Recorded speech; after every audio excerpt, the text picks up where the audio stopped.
Soy Marina Carmona, tengo 21 años y actualmente estudio Derecho en la Universidad Miguel Hernández de Elche.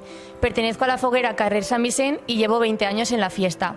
De esta experiencia espero disfrutar al máximo cada momento, forjar amistades que perduren en el tiempo con las chicas y sobre todo mostrarme siempre tal como soy, natural y cercana. El 24 de junio la verdad es que es un día un poco triste porque acaba un año muy esperado, pero entiendo que el ciclo se renueva y que trae nuevas ilusiones para otras chicas.